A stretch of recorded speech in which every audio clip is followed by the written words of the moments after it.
I'm good. Did you miss me? I did a lot. A lot. I really don't want to get your channel deleted, Reed. That you're asking for serious trouble if I answer that question. Well, then stop fucking talking about us, man. How much perceived value do you think we will lose? Well, I mean, we lose a lot. The establishment Republicans are not Republican in name only. That's what the GOP is. So many people want everyone else to come to libertarianism the same way they did. But the slave mentality is praised. All right. I want your phone to blow up with notifications every time the show is on. Thank you, Reed.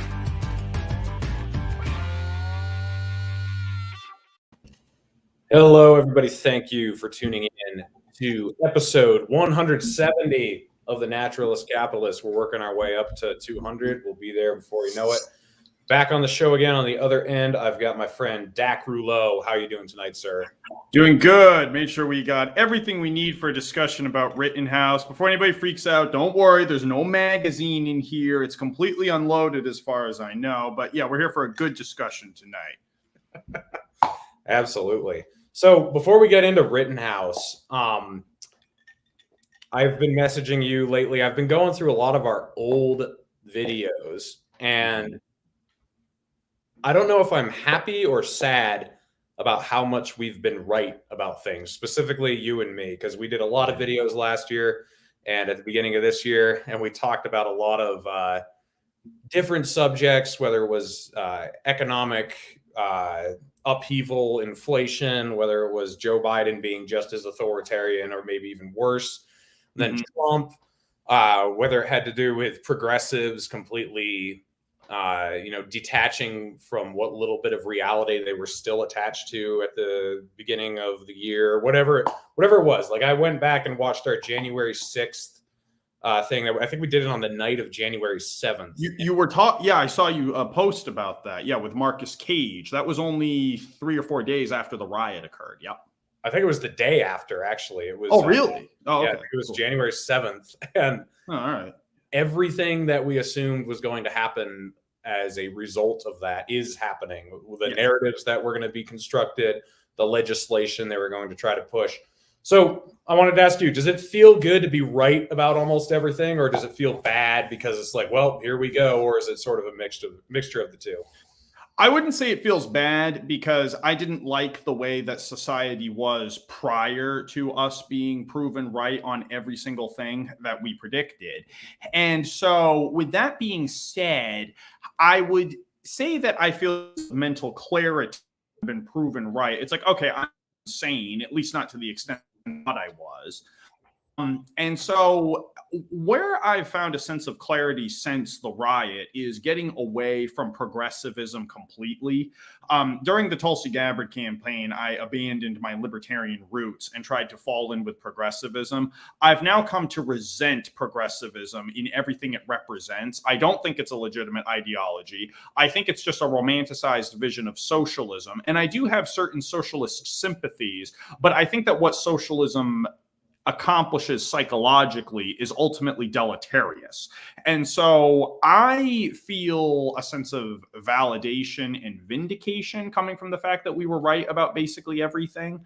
I don't use it as a point of depression at all. If anything, it's just going to fuel my megalomaniacal complex.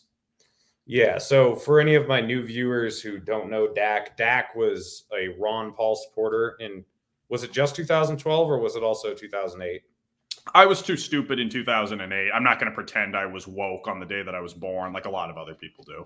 All right, so 2012, he worked on the Ron Paul campaign. I didn't work on it. I just supported him. You supported him. In 2020, both of us ended up. Well, actually, you didn't really even volunteer on the Tulsi campaign, did you? You were just Nope. I was an embedded correspondent. I was basically just hanging out with her a lot while I harassed the other presidential candidates, trying to get them on Julian Assange. So, yeah. So we were both involved with the Tulsi Gabbard campaign, and there were a lot of Ron Paul supporters who were on that campaign, which I found very interesting. I did not abandon my libertarian roots while I was on that campaign. I considered myself a pragmatic supporter of hers. And actually, I think working that campaign radicalized me a little bit to how much I actually disagreed with progressives, because I could I don't know if you ever witnessed that. I'm sure you did because I've heard you talk about it with some of her stances on things.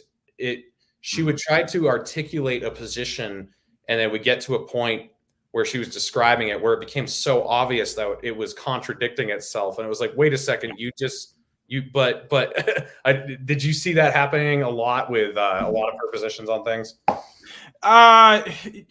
Not so much a lot. I remember we went to that notorious town hall in Rochester, New Hampshire, the night before Thanksgiving, where she was supposed to be talking about gun control. And after listening to her talk for an hour, I still don't know what her stance on gun control is. My wife, Christy, of course, said the same thing, that she listened to that town hall as well and doesn't know where she stands on the issue. But then, of course, the big contradiction was when she endorsed Joe Biden, who, of course, is the antithesis of everything that she claimed to stand for. Basically, where the campaign radicalized me was abandoning this idea of representative government. I agree completely with Mike Gravel, rest in peace, who said that representative government is the problem. I think that if you're going to support democracy, you need to support direct democracy. This concept of republicanism is just completely ridiculous. And I think republicanism is a euphemism for reformism. And I don't agree with any of it. I don't agree with democracy either. But where I think the Tulsi Gabbard campaign helped to radicalize me was in the sense that anytime you're involved in some kind of group effort, if you're in a situation where you're like trying to appeal to a large mass of people, that is where you are inevitably going to be frustrated, because you find that the compulsion to groupthink ultimately outweighs the capacity for independent thought. Intellectual rigor is going to be sacrificed in order to appease the mob. And that's why I will never actively support a political campaign ever again. Yeah, I remember right after she endorsed Joe Biden, coming on your show was actually my first media appearance ever. I was not even the naturalist capitalist at that point. I didn't have a channel, didn't have a social media presence of any kind, and you had me on to talk about it. And I do remember that instantly, as soon as we weren't even really dragging her through the mud in that video. We were just showing discontent for the endorsement. And instantly, all these people, a lot of people that I had sort of respected and thought of as somewhat critical thinkers, they just swarmed us, and we were the enemy instantly. I always thought that was interesting. Well, I remember showing that, or not that specifically, but some of the critical tweets I made about Tulsi Gabbard to some people who are not unplugged from the matrix. These are people who are completely blue-pilled. And they looked at my tweets and they said, why are people so upset with you? And I said, well, I'm criticizing Tulsi Gabbard. And people said, yeah, but you're not calling her a bitch. You're not like saying, fuck you. Like, you're not being disrespectful or vulgar or inappropriate. So why are people getting angry? And that that took me back for a second. And I realized this is how far gone we go in these political worshiping circles, is that people think the slightest bit of criticism, however valid or warranted it may be, is tantamount to blasphemy. It's the problem of apostasy. People want to worship this person, savior or the redeemer, and then when they fail to live up to that expectation, any criticism is going to be received as apostasy. You are sacrificing the Holy One. And it's really not, I'm not especially interested in Tulsi Gabbard per se, because I don't know her as a human being, despite the fact that I met her 75 times. It's not like we were friends or anything like that. It's just, I was more interested in the psychological phenomenon of the people who worship her, because I think that's what happens with every political campaign, is that the unflattering, unbecoming truth is sacrificed in the interest of trying to support this political deity. Yeah, and as you're kind of pointing to, this is not anything exclusive to Tulsi Gabbard. You saw it with Trump, saw it with Bernie. You somehow see it with Biden with some people, which is weird because the man has no personality, but they still latch on to the man, Biden. This is where I really, I really would say I disconnect from a lot of my peers. Is I'm not loyal to politicians at all. I'm loyal to principles. And if politicians adhere to those principles, then, we'll have some alignment. But as soon as they abandon them, I don't think that means you necessarily should completely write somebody off, but you should not excuse their abandonment of whatever principles you stand for because your favorite person is deciding to abandon them. I don't think that's the way it should work, at least. It's the issue that I took with the idea that this person, whoever it is going to save the nation.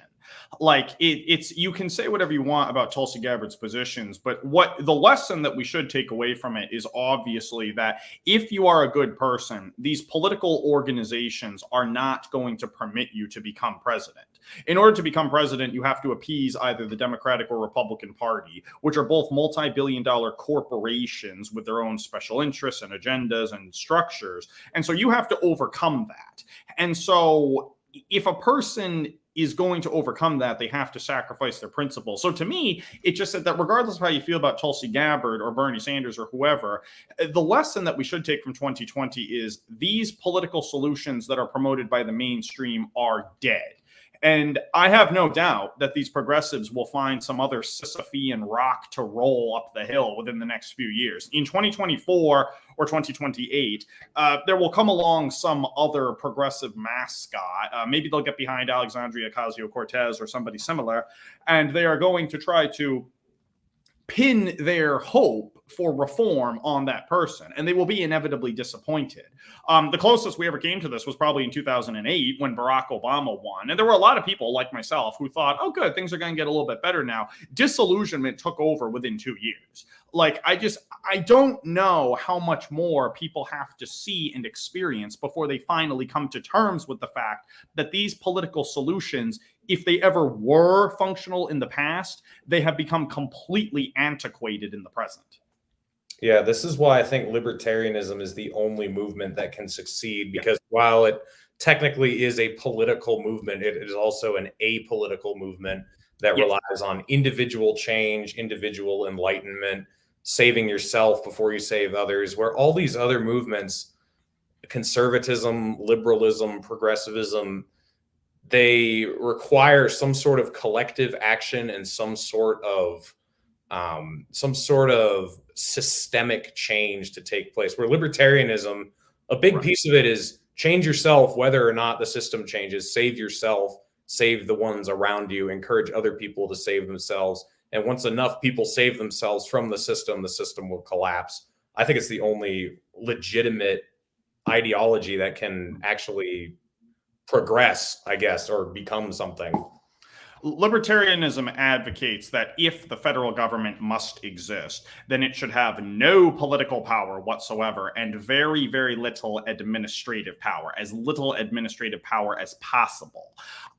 Progressivism is fundamentally flawed because it posits the idea that the problem we have of a corrupt government is to give the government exponentially more power than it possesses at present, which is just lunacy. And this is ironically one of the main criticisms of libertarianism. People say that, well, you're giving more and more power to the capitalists who are running this country into the ground. That is not accurate, but it is accurate to say of progressivism that it does advocate for an even more convoluted and powerful central state in order to solve the problems of authoritarianism and totalitarianism. I mean, I lost faith in progressivism when the pandemic began, and they were perfectly fine surrendering their rights to the government as long as the government was compensating them in the form of stimulus checks. This is one of the reasons why I stopped listening to Jimmy Dore completely, is because he never had the courage, whether it was intellectual or spiritual, to say that we are living in a state of martial law now that the authoritarian medical industrial complex has taken over. People say is that the government should more stimulus check. To me, you're missing the point. It's like saying that your rapist should wear a condom.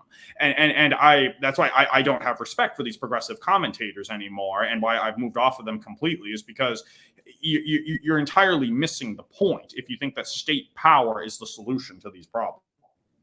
Yeah, what I've noticed is interesting throughout the pandemic, or whatever you want to call it, and all the lockdown hysteria and everything, is very few people were willing to put their political careers on the line early on. When it was unpopular to be against this tyranny, very, very few people were willing to stand up. Now that it's become more politically acceptable, Jimmy Dore's a name you gave. Like now he is against a lot of this stuff, and so is Ron DeSantis, and so is most of the Republican Party at this point.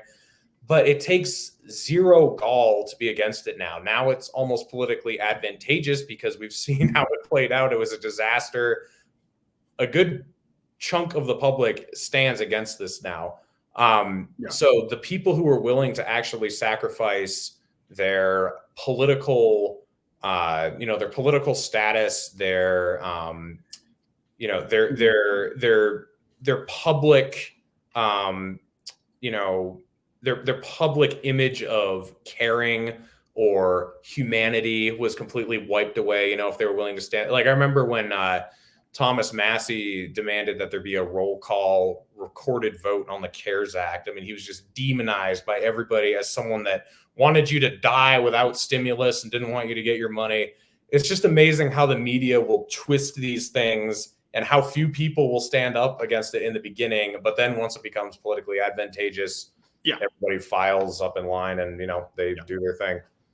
Well, that's what was problematic at the beginning, was how frightening it was. And I understand that there were a few people who didn't want to lose their platform, so they waded waters tentatively. But at this point, with the way that things are going, if you're not willing to speak at this point, then don't seem to realize what is actually happening here. Like at this point, losing your YouTube channel should be the least of your worries. I mean, if you're not willing to come out and criticize the authoritarianism of the pandemic explicitly at a fundamental philosophical level, then there's no reason for you to have a YouTube channel. There's no reason for you to have a platform at all. I mean, I put out a video recently where I was talking about YouTube's vaccine misinformation policy. And I explained in that video that I don't advocate for alternative medicine because I don't know enough about those subjects in order to speak intelligently. I can't tell you what to take in order to prevent or cure a disease. But I can say that authoritarianism is wrong. I can say that fascism is wrong. And the argument that I've made from the beginning, which has not changed, is I don't care if the bubonic plague is raging outside. The federal government should not have the power to force everyone into a state of indefinite house arrest and to assume complete control of the economy, like in North Korea or something, simply because the government claims that there is a biological emergency mandating such executive control. Because then you set a precedent that all the government has to do in the future is claim that we're struggling with this disease, and voila, they have that executive privilege. You have to take that away from them at the basic level. So you have to be willing to say, I don't care if the bubonic plague is raging outside. They should not have the right to force me into my home. And if you're worried about people saying, well, that sounds a little extreme to me, then you're missing the point. Like, I mean, why should that position be banned from YouTube? That has nothing to do with medical misinformation. It's a philosophical position. I mean, if you're not willing to make that point, then I'm not saying you're a bad person or you're stupid, but I do think you have a bit more learning to do. You have to recognize what court you're playing on. Yeah, I remember the first time I had you on my channel, you said that, which was in either June or July of last year, when there was still a ton of hysteria. People had no idea what was going on. And I agreed with you that, it's the principle that matters. You have to, so many people are saying, well, now that we've seen that the disease isn't as serious as we thought, maybe we shouldn't have done what we did. And you're right. They're still missing the point. It's like, no, it doesn't matter how bad the disease is. I remember I was praising Ron DeSantis, which is rare, but when he was standing against this absolute craziness and saying, people in Florida should be able to do what they want and businesses should be able to decide what they want a few months ago. And I was arguing with someone when I was still on Twitter saying, I don't care if every citizen ends up dying in Florida from the coronavirus. My point is that Ron DeSantis is doing the right thing by not mandating how businesses run themselves. And that's the principle that I'm standing on. It has nothing to do with the outcome of how many people end up being healthy, how many people end up dying, whatever. And ironically, right now, Florida, I think, has some of the lowest COVID cases in the entire country, which is interesting. But you're right. The principle is what matters, not the outcome, not how serious the disease is, none of that stuff. But let me just ask you one question. If there was no pressure whatsoever, there was no threatened censorship on social media, there was no law stating that you have to wear a mask or you have to maintain your social distancing, you have to be vaccinated, etc. You didn't have to worry about, there was no law saying any of that stuff, and you were just looking at how society has changed during this pandemic. What percent of the population would actually be frightened of the disease? Much less.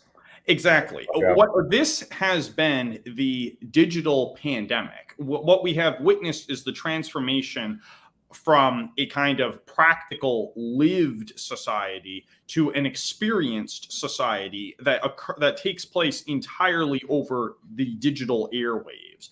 People are, the last election might as well have been held on the internet because people were living in the fictitious world of the electronic media because they were forbidden to organize with each other. Their only form of organization was responding to what people said on CNN.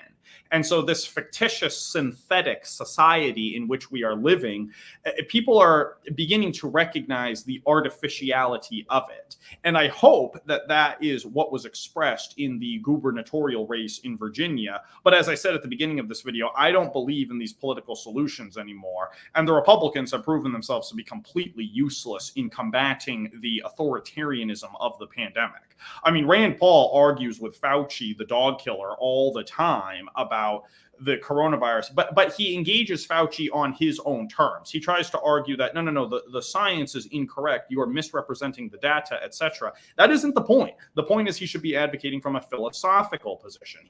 This should not mean at all. When you that Fauci's misrepresenting the data, you're implying, however indirectly, that if the data were correct, then we would be justified in locking people in their homes forevermore.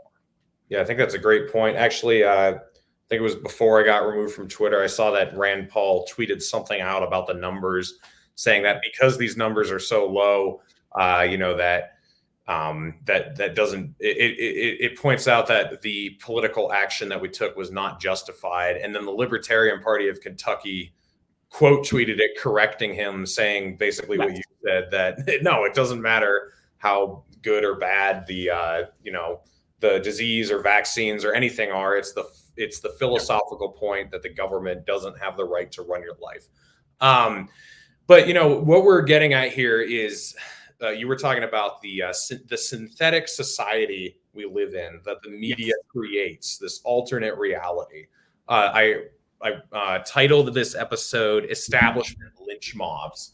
So we are going to talk specifically about the Rittenhouse case, but on a grander scale, the government creates a lynch mob to get, I shouldn't say the government because it's not just the government, the establishment media, government, big state, whatever narrative, creates this world where it demonizes dissent and tries to get everybody to think a certain way about certain people before any facts hit the ground. And they did this with Derek Chauvin. They've done it with Kyle Rittenhouse. I just wanted your comment on that. Do you think that this is completely intentional or accidental, or people are stupid, or what is this? It's definitely deliberate. There was a website I used to go to long ago called SlatestarCodex.com. I haven't been there in a long time, but I remember this was before Trump even ran for president, I believe. The man who ran that website wrote an article where he was talking about how in the case of police shootings of unarmed black men, the media deliberately selects cases that are ambiguous, meaning that they're amenable to controversy. And the example this was before BLM became this like ultra mainstream thing in 2020. This was long before that. He was talking about how like the Trayvon Martin case is a great example, because in the Trayvon Martin case, there's no surveillance footage, there's no security footage, there's no real eyewitness accounts. We don't know what actually happened that night. So there's room for debate. You can argue that Trayvon Martin was innocent. You can argue that Trayvon Martin was a drugged out predator. There's this room for debate without any possibility for resolution, because we'll never know the truth. And what the media has done in recent years is we've seen that they've been adopting a similar view where they ignore cases like the Walter Scott shooting in North Carolina, which was unambiguously a case of police abuse. And the police officer was actually sentenced, I think, to 25 years in prison for killing him. With the Kyle Rittenhouse case, there's all this controversy where, yeah, it probably wasn't very smart of him to go drive over there or have his mom drive him, and then he's brandishing an AR-15. But at the same time, we don't know for sure that his life was not being threatened by the protesters. And so it's a conflict without any means of a serious solution, because regardless of how this case is adjudicated, half of the people watching are going to be furious with the verdict. And so all it is it becomes to us a completely fruitless, unproductive source of hate porn. And where I've come with the Rittenhouse case specifically is I don't pretend to know the facts. I don't know if he operated or if he acted in self-defense. I don't know. I don't particularly care, but I want him to walk just because I am so disgusted with this moral pomposity that is expressed by the mainstream so-called left. I want this donut Twitter world that I'm not even a part of to be rocked and heartbroken when they see him walk out free. That is what I want. And that may sound petty. People can say that I'm just looking to own the libs. But I mean, is that any different from the political discourse generally? Isn't it all about just owning your enemies regardless of the validation of your cause? Yeah, I mean, I've followed the case pretty closely. I don't really see any case for the prosecution. I mean, the only thing that I can see that you can stick him with is a misdemeanor for underage possession of a firearm. And some people are arguing with me about that. But from what I've seen, he's supposed to be 18 to be carrying it in Wisconsin. And that's the only law that I can see that he really broke. That's not a law. That's less than 2 years in prison, most likely. So who cares? Yeah, I mean, I don't care. Like, this whole trial over a misdemeanor is absolutely ridiculous. And that's not a law that I think should even exist. I don't think that there should be. I mean, if we got rid of the federal government, then sure, I think the states should have their own gun laws. But I mean, living in this current country with the Constitution, I don't think that the states should be able to dictate that. And I don't think going over state lines or your age should matter or anything like that. So yeah, this whole trial is just a sham. And this is very similar to the Derek Chauvin trial, I think, in publicity. So, you know, like you said, there have been cases where there's obvious police brutality. I think it's, man, what's his name? Eric Garner? Eric Shea, the guy who was shot in Arizona by the police, crawling on his hands and knees. Well, he was obviously drunk, and then the officers like telling him to do all these different things, and then he shoots him several times with an AR-15, just straight up executes him. I'm forgetting what his name is. I think it's Daniel Shaver. I think that's his name. Shaver sounds familiar. Yeah. So I mean, that was just such an obvious case of police murder and brutality. Got like almost no media attention. But then you have this case where the media and the Democratic Party and everything just instantly jumped on it. I mean, the same day that George Floyd died, there was just this massive media propaganda behind it. And if you didn't agree with it, like, you were evil. And it was before any facts were brought to light, before any trial had been done. Like, that trial was over before it started. Yeah. And I feel like the same thing is happening here with the Rittenhouse case. Although I feel like there's just absolutely no case for the prosecution. I can't imagine Rittenhouse won't walk. And I almost feel like at this point, there's going to be more unrest if he doesn't walk than if he does, just because I don't know how much of this thing you've seen, but it's just, it's a joke watching it. Well, there's an issue with the Rittenhouse case that nobody is talking about, but I'm going to talk about it. Years ago at overwritten.org, I wrote an article about Nicholas Sandmann. For those who don't recall, Nicholas Sandmann was the teenager with the Make America Great Again hat who was falsely accused of racist taunting of a Native American man during a trip to the Capitol or something like that. He was falsely accused by the media of it, and he sued various media outlets. He got a multi-million-dollar settlement, from what I understand. And the emphasis in that case was always on the facts. Like, was he actually taunting the man or was he not? To me, the lesson of that case should have been, don't involve minors in this stuff. The guy is under the age of 18. He should not be the subject of nightly news commentary. Like, I don't care what the guy was doing. I don't care if he walked up to that man and shouted every racial epithet in the book. He's under the age of 18. It is not fair game for the media to go after him like that. And in the Kyle Rittenhouse case, there is this vengeance, this bloodlust that is expressed by the left, where they want to see him raped and murdered in prison when he was under the age of 18 when he did this. That doesn't mean he can't be held criminally liable for what he did, but the idea that they want someone who was under the age of 18 at the time to just, they're looking at him like he's Hitler or something like that, it really does illustrate the moral depravity of this country. And yes, I know I'm saying that while I have a gun in my hand, but that's the point I'm trying to make, is we have become this buffoonish parody of some kind of decent morality, and it's disgusting. There was a case there was that woman who went on Twitter recently and said that the face Rittenhouse made when he cried will be the first face he makes when he is raped in the prison showers. I mean, like, that kind of commentary. And yeah, I can find those jokes amusing sometimes, but if you're trying to present yourself as some kind of moral authority, like you are so pristine and you sit on your high horse and look down on the grubby MAGA people with their hideous moral code, then you probably shouldn't be making comments like that. And that point has been missed completely in all this, that it should be the case of, oh, isn't it so sad that a minor got caught up in this and now there's all this blood on the streets. It's so sad. Instead, it's, I want him dead.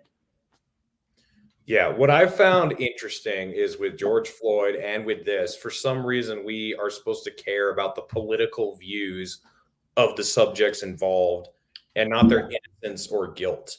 So, and not just their political views, but also whether or not they're upstanding people. So, there was a lot of right-wing exposure to what a piece of shit George Floyd was, which he was, but it was like, okay, what does this have to do with the case at hand? And then there are people pointing out like, oh, Rittenhouse loved the cops and he was a bootlicker. And I'm like, that this is completely disconnected from what happened in Kenosha. And one of the guys he shot was sentenced to 15 years in prison for molesting young boys. Yes. Yeah. So,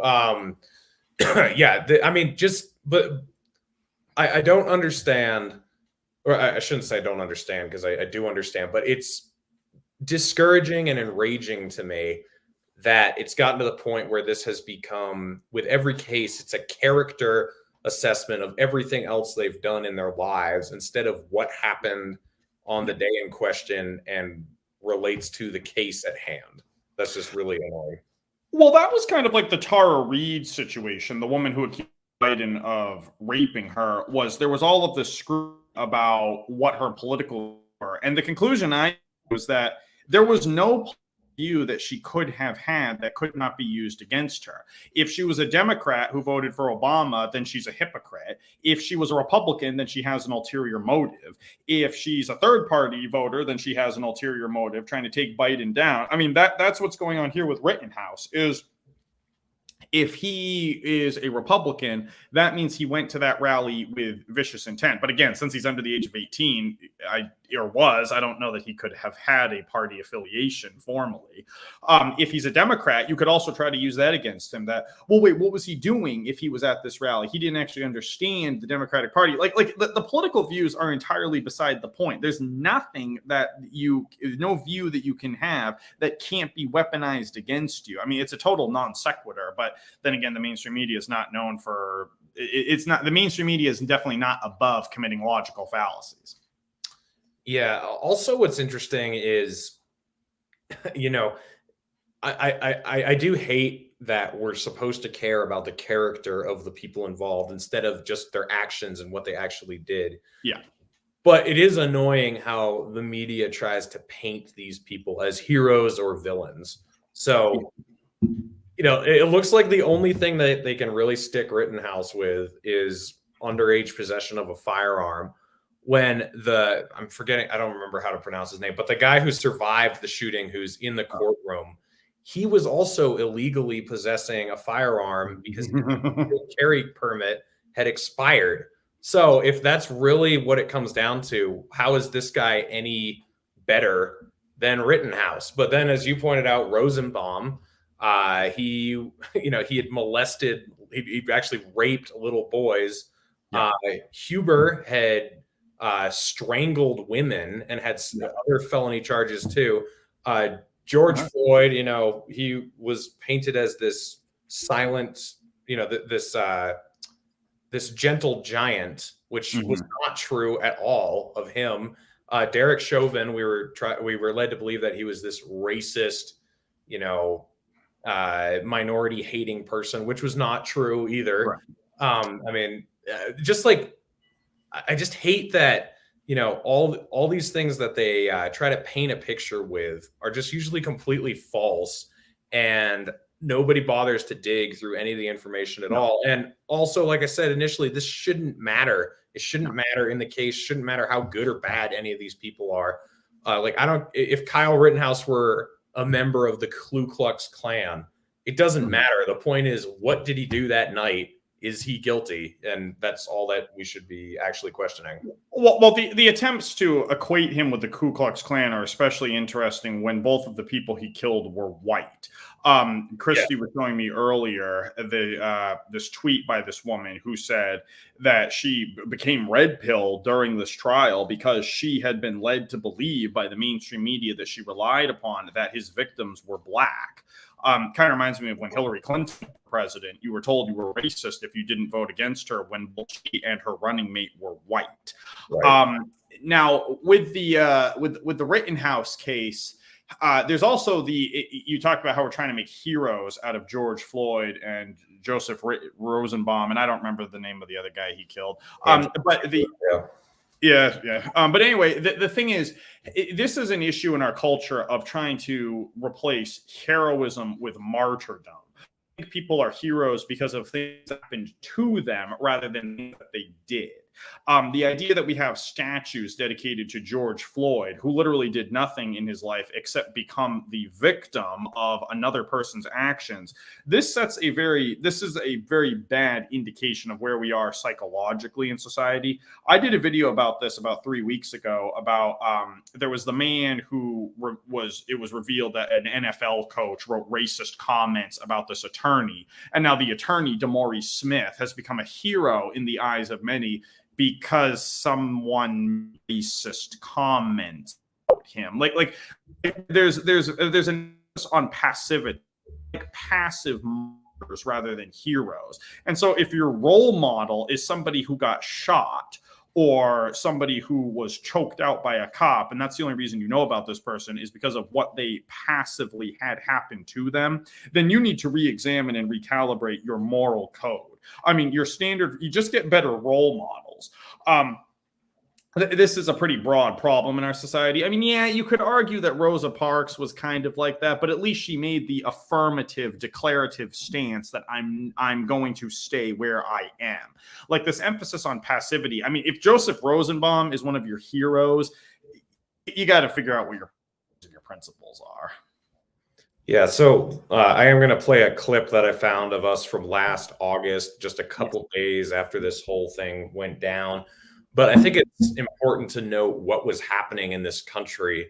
There were riots everywhere. There were buildings on fire. There were people getting shot in the streets sometimes, not every night. But, I mean, the country was a mess. Being a truck driver, I was a little nervous going into California, into LA, especially in the 92 riots. Man, what was that guy's name? There's a guy driving I'm blanking on names tonight, but there was a guy driving a cement truck in the 92 riots that a bunch of people pulled out of the truck and they beat his skull in and he almost died. Can't remember his name off the top of my head, but that image was in my mind a lot. And, a lot of people were scared, and the government's supposed role is to protect life, liberty, and the pursuit of happiness and your property. And the government was not doing that last year. I mean, if anything, in instances where I noticed, the cops were only to be found abusing peaceful protesters.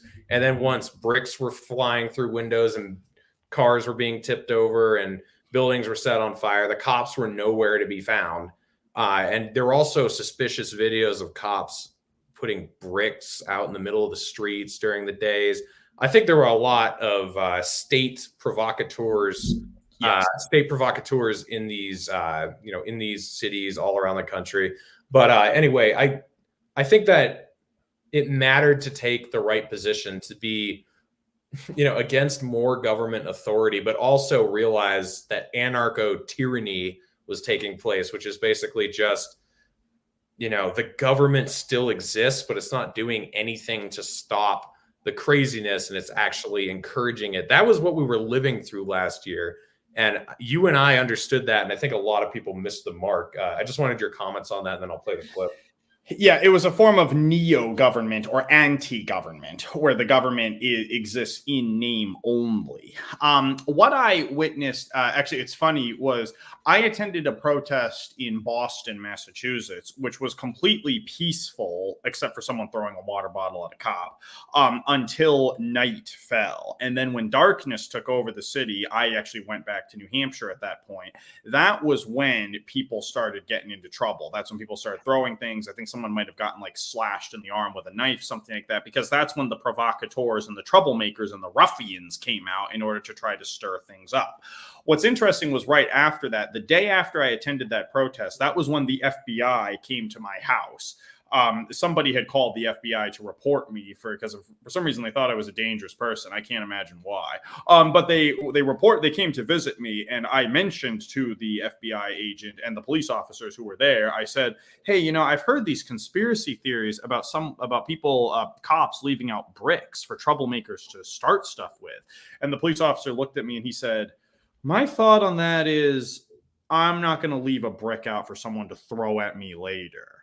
And, I thought about that for a while, and I'm like, well, that's a plausible explanation. I don't know that the police officers were in on it necessarily, but I do think clearly that the government was trying to exploit this completely manufactured protest movement in order to drum up support for the Democratic Party.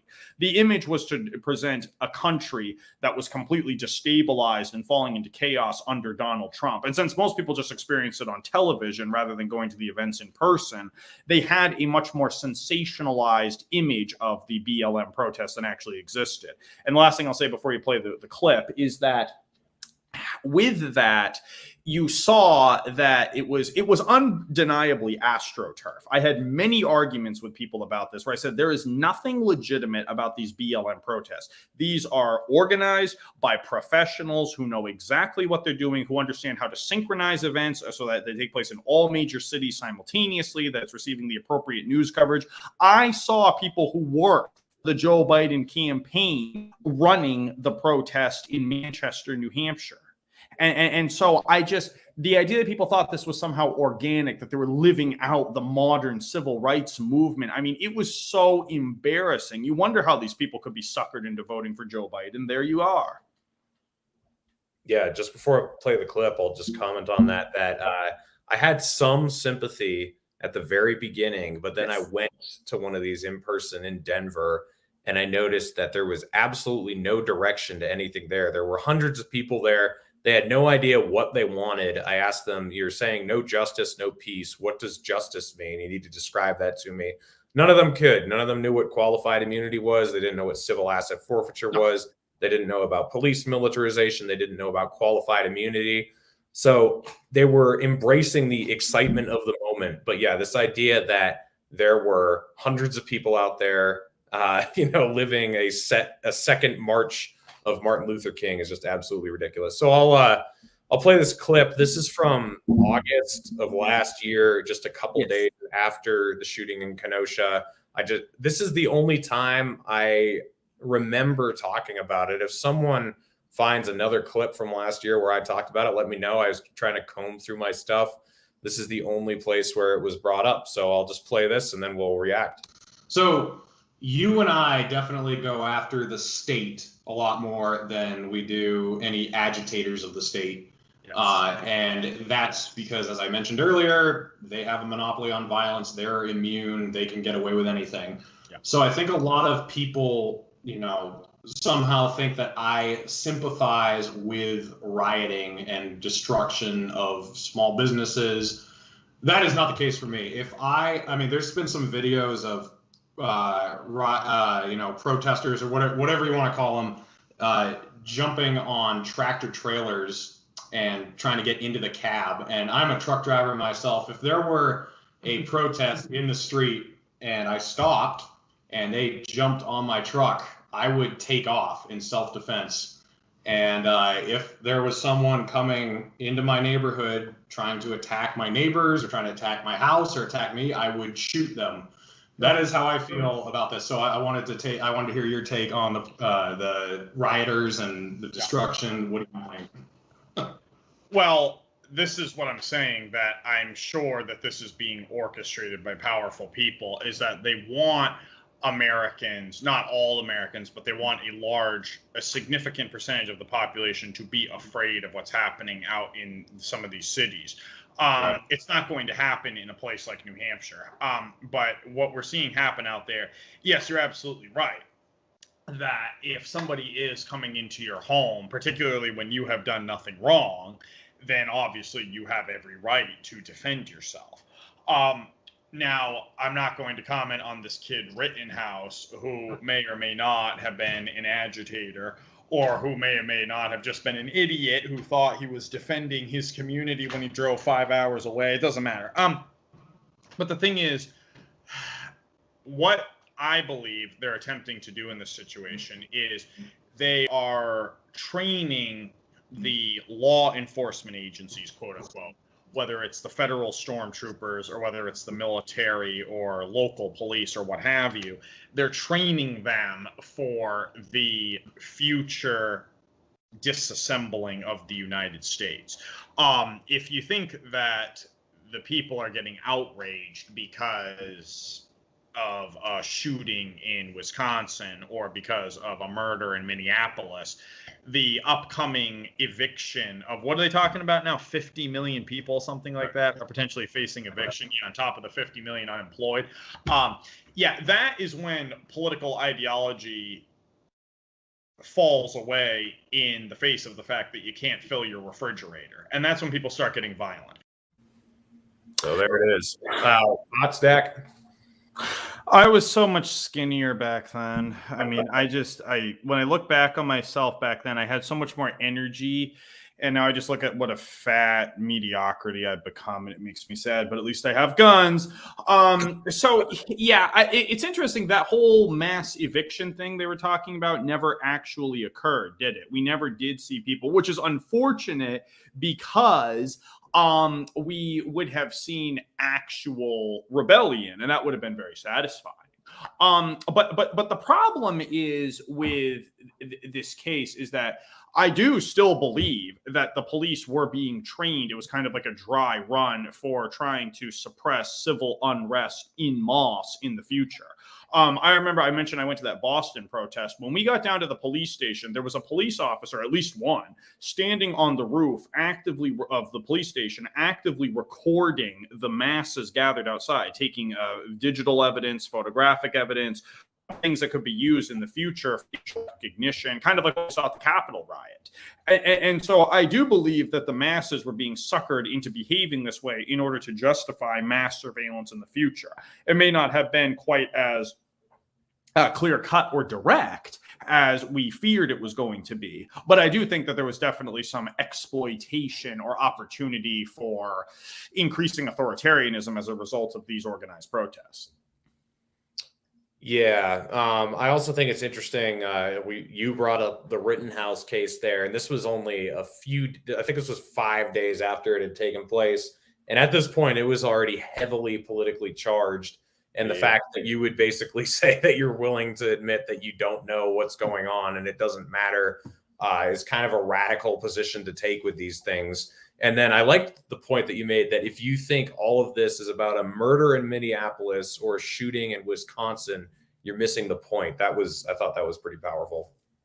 Yeah, my ability to admit that I don't know everything is something that makes me a pretty easy target in the independent media, because I guess we're supposed to see your word of the day is polymath.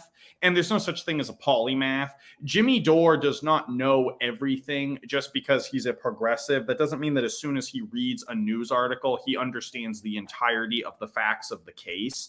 A lot of these independent media commentators want to. It's why I tend to take my time with certain things. It take me a few weeks or a year before I'll talk about certain subjects, just because I want to actually have some level of information before I comment thereupon. But yeah, there was so much groupthink going on when the BLM protests began, and Kyle Rittenhouse. I mean, I remember though there was a great meme I saw where all of the comic book heroes, Batman, Wonder Woman, Spider-Man, etc., were lined up in a hallway bowing as Rittenhouse walked down the hall with his AR-15.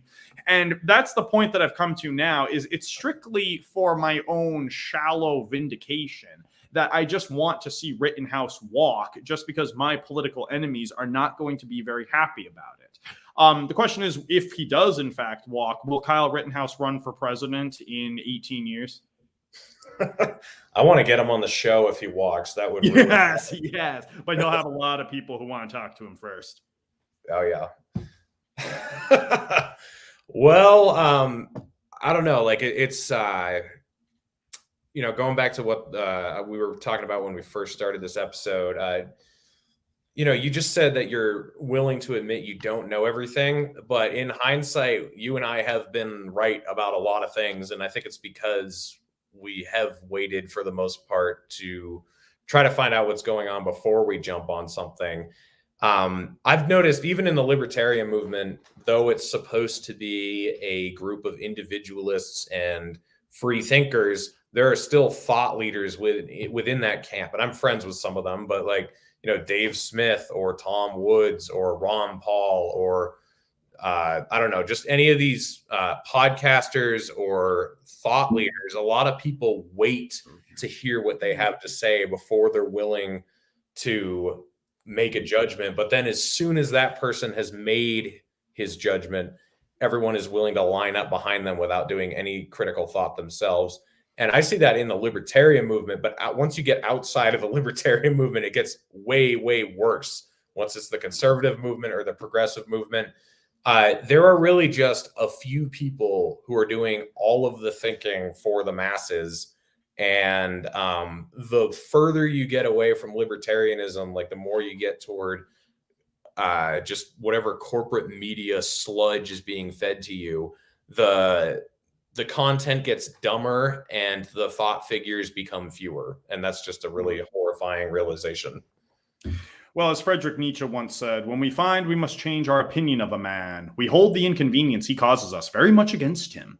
And that's something I live by very seriously, which is why I try to be wrong as seldom as possible, but why I have to admit immediately when I have made mistakes. I mean, I just really, I don't know how much I should hate myself for what I wrote, the propaganda I wrote to try to help Tulsi Gabbard, because I was just starting out with this media stuff, and so it was like my roots, I suppose. But yeah, I have felt liberated since I got off of Twitter and have gone away from the echo chamber and the groupthink. I remember one of the first things you and I talked about was how the people were saying that the election of 2020 was stolen, like the results were falsified, and there was serious pressure on us to say that we thought Donald Trump won the election and that it was just someone in government falsified the votes to help Biden. We were willing at the time to say, I think that there are a lot of NPCs in this country who could be persuaded to take off the ballot for the guy, not Donald Trump. And simply by acknowledging that and acknowledging the bleak, depressing reality of the political world that we live in, we were called sheep. I'm not really following the logic there, but that's why I've really been enjoying what I've been doing in the almost a year now since I got off of Twitter. My wife Christy works with me on the Overwritten Book Club. We analyze classical literature like Machiavelli's The Prince, and I've been making more and more controversial content just because I don't care anymore. Like even we did a video recently called "Is Julian Assange Dead Yet?" And in that video, people were so pissed off. They said, how dare you criticize John Shipton for his inadequate activism on Assange's behalf? And it's like, does John care if I'm dead?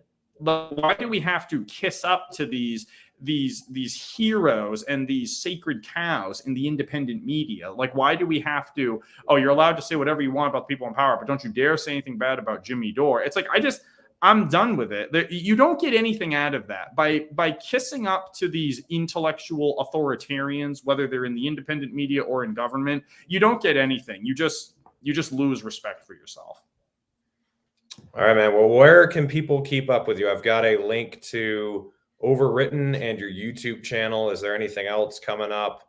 Pretty much overwritten.org. I don't write a whole lot there because I'm trying to write a book about the election of 2020, which I think is going well. But I do try to produce videos on the Overwritten YouTube channel as often as possible. If people subscribe, I really appreciate that. Like I said, my wife Christy joins me for every so often, especially with the Overwritten. We've had you on. You go about once a month now. Then I come on. I'll have videos with D. Pierce SSE again soon. The only real announcement I have to make is you saw in that video clip you played my bookcases. This is the last video I'm making without the bookcases because tomorrow my new bookcases are being delivered at the library behind us again. So I know nobody cares about that, but I'm glad to have aesthetic value back on the show. I'm looking. I got one question here. People want to see the whole gun collection. What do you got? Well, I've only got 3 of the 4 on me right now. My shotgun is in the other room. I'm not going to go get the shotgun because it's all like zipped up and stuff. But yeah, I saw someone ask about their father's wheel gun. This is called a 38 Special.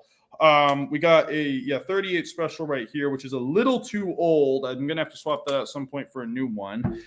This is my wife's favorite gun, the 22. It has a jamming problem, but we went to, on Valentine's Day, I think it was, we went to the shooting range, and she likes the 22s a lot. Maybe I'll get her one for Christmas. And then this is the Uzi. This is the 9mm. This is what happens when you got those protesters coming to your door. Kidding, just kidding. But yeah, you got to your Uzi 9mm. Unfortunately, with all of those idiot rednecks buying up all of the ammunition when the pandemic began, it's going to be hard to find affordable 9mm bullets for a while. So the Uzi I use only when I have real bad protesters at my door. But I've also got a shotgun, and at some point I'll be getting bigger and scarier guns, particularly if society continues to unravel. So that's the gun collection. And yeah, think twice before you come to my house and try to kidnap one of my cats. All right, well, there you go. I will be live streaming tomorrow night with Andrew from Popular Liberty, and then I'll be doing one over the weekend again with Will Bell, Liam McCollum, and Jacob Wintergrid, so check in for that. I'll close us out with a short clip from, I think this was the Fourth Horseman video we did, but it was about Rittenhouse, and everyone has seen this clip circulating, and I know y'all love it, so I'll just play it for you. And then we'll end after that. No, hold on, Joseph Rosenbaum, the first guy, the ginger that grabbed his gun and got shot in the balls, went to jail for 13 years for raping 5-year-old twin boys.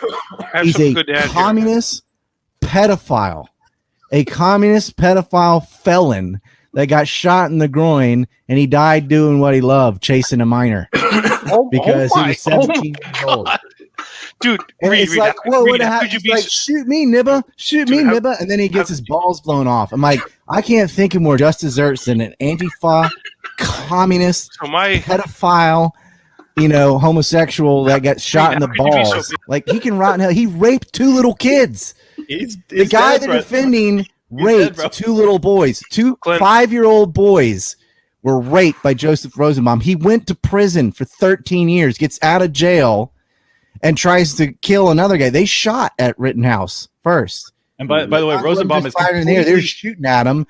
When he goes for the diversion, Rosenbaum dives at his gun. We got him on there. Rittenhouse shoots him in the nuts. He dies. Then he tried to help him. Like while he's on the ground crying, and he put a T-shirt on, whatever. Then Skater Die, who's another felon, another fucking communist felon, hits him with a skateboard. He gets shot in the heart. And it's like, well, you're beating a guy with a board, and he was also a felon. Then a third felon, and he was like choking women and stuff. That's what he went to jail for. Then the third guy, who's made a true lefty because he has no right arm, got shot while he's holding a gun. Oh, this is right. He's got a fucking gun illegally because he got convicted for breaking and entering, and he's on probation and not supposed to have a firearm. He's pointing a gun at a guy who's down already, sitting down, so he got his arm blown off. He got disarmed, you could say. So fuck him. And Kyle could have shot him in the fucking head if he wanted to. He shot him in the arm that was holding the gun. I mean, that dude, you want a statue of somebody? Fuck George Fentanyl pulling guns on pregnant women and dying of goddamn methamphetamine. Love this. Put a big statue of Kyle Rittenhouse sitting down holding the gun, just says tread on them. So we're